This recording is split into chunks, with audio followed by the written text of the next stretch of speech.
वैसे तो आकाश का परिवार अमेरिका में रहता था, लेकिन हर साल वे लोग इंडिया घूमने आया करते थे। अमेरिका में शहरी जीवन में रहते रहते आकाश का परिवार ऊब जाता था, इसलिए आकाश ने गोवा के पास एक गांव में छोटा सा मकान खरीद लिया था। हर साल वे लोग जब इंडिया आते तो उसी गांव के मकान में रुका करते।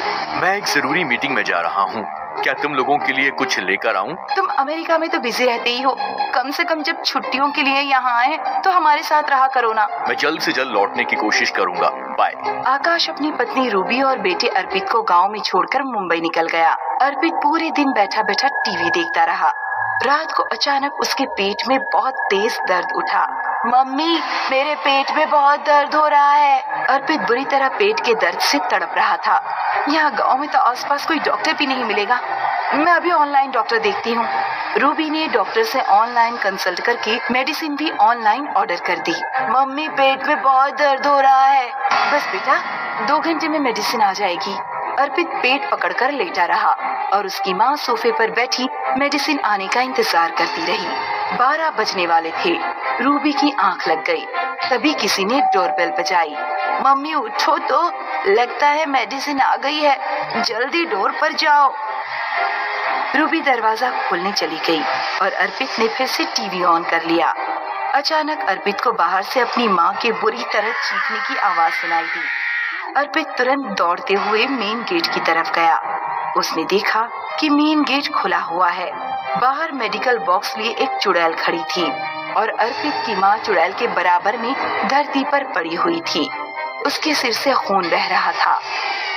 वो अपने रूम की तरफ अपने पापा को कॉल करने के लिए दौड़ा। अर्पित के हाथ पैर बुरी तरह से कांप रहे थे। हेलो पापा, हमारे घर कोई चुड़ैल आ गई है, उसने मम्मी को मार दिया या शायद बुरी तरह से घायल कर दिया है। अर्पित अपने पापा से बात कर ही रहा था कि चुड़ैल उसके रूम तक पहुंच गई। सर, आप ही मेडिसिन। फोन अर्पित के हाथ से छूटकर गिर गया और वो रूम के पीछे वाले दरवाजे से घर से बाहर निकलकर गौशाला में घुस गया, जहाँ ढेर सारा भूसा रखा हुआ था। मैं इस भूसे में छिप जाता हूँ, चुड़ैल मुझे यहाँ नहीं ढूंढ पाएगी। अर्पित ने अपनी आंखों को छोड़कर बाकी पूरे शरीर को भूसे से ढक लिया। कुछ देर बाद अर्पित को अपने सामने पड़े भूसे के ढेर में कुछ हलचल दिखाई दी। आपकी मेडिसिन सर। अर्पित बचाओ बचाओ चिल्लाता हुआ दोबारा घर में भाग गया। उसने घर के सभी खिड़की दरवाजे बंद कर दिए और बेड के नीचे छिपकर बैठ गया। वो 1 घंटे तक बेड के नीचे छिपा रहा। तभी दरवाजे पर उसे अपने पापा की आवाज सुनाई दी। अर्पित, दरवाजा खोलो बेटा, क्या तुम अंदर हो? अपने पापा की आवाज सुनकर अर्पित की जान में जान आई। हाँ पापा, मैं बस अभी आया। अर्पित ने तुरंत जाकर दरवाजा खोला। उसने देखा कि चुड़ैल उसके पापा की गर्दन पकड़े खड़ी थी। आज मेरा बदला पूरा होगा। चुड़ैल ने आकाश के सिर में चाकू फूंक दिया। फिर वो अर्पित की तरफ बढ़ी। इस बार अर्पित को दरवाजा बंद करने का भी समय नहीं मिला। वो अपने रूम की तरफ दौड़ा और उसने अपने रूम का दरवाजा बंद कर लिया, लेकिन चुड़ैल दरवाजा तोड़कर उसके कमरे में घुस गई। तुम कौन हो? मुझे छोड़ दो, मैंने तुम्हारा क्या बिगाड़ा है? तुमने मेरे मम्मी पापा को क्यों मार दिया? बिगाड़ा तो मैंने भी नहीं था तुम्हारे मम्मी पापा का, लेकिन तुम्हारे मम्मी पापा की वजह से बेवजह मेरी जान चली गई।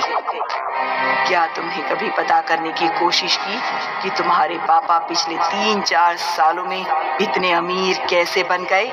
मेरे पापा शेयर्स की खरीद और बिक्री से इतने अमीर हुए हैं? नहीं, तुम्हारे पापा एक ठग और चोर थे जो नकली दवाएं बेचने का धंधा करते थे। तुम्हारे पापा ने एक बड़ी दवा बेचने वाली कंपनी की वेबसाइट को कॉपी करके एक डुप्लीकेट वेबसाइट तैयार की। उसी से वो नकली दवाइयां बेचता था। तुम्हारी माँ रूबी वेबसाइट से आने वाले कॉल्स को हैंडल करती थी। मुझे डायबिटीज की जेनेटिक प्रॉब्लम थी। अक्सर मुझे इंसुलिन के इंजेक्शन लगवाने की जरूरत पड़ती थी। एक रात मेरी तबीयत अचानक बिगड़ गई। मैं मुंबई में जॉब करती थी और अकेली ही रहती थी। मैंने ऑनलाइन मेडिसिन ऑर्डर की और नकली दवा के इंजेक्शन लगा लिए। उनसे कोई असर नहीं हुआ। सुबह तक मेरे कुछ दोस्त मेरे रूम पर पहुंचे, तब तक मेरी जान जा चुकी थी। वे मुझे हॉस्पिटल लेकर पहुंचे तो डॉक्टर ने कहा कि अगर सही समय से मुझे मेडिसिन मिल जाती तो मेरी जान बच सकती थी। तुमने मेरा कुछ नहीं बिगाड़ा है, इसलिए तुम्हें छोड़ रही हूँ और उम्मीद करती हूँ कि तुम अपने पिता जैसे काम नहीं करोगे। इतना कहकर चुड़ैल गायब हो गई। कुछ सालों बाद जब अर्पित समझदार हो गया तो उसने अपने मम्मी पापा की प्रॉपर्टी बेचकर सारे पैसे एक चैरिटी हॉस्पिटल को दे दिए।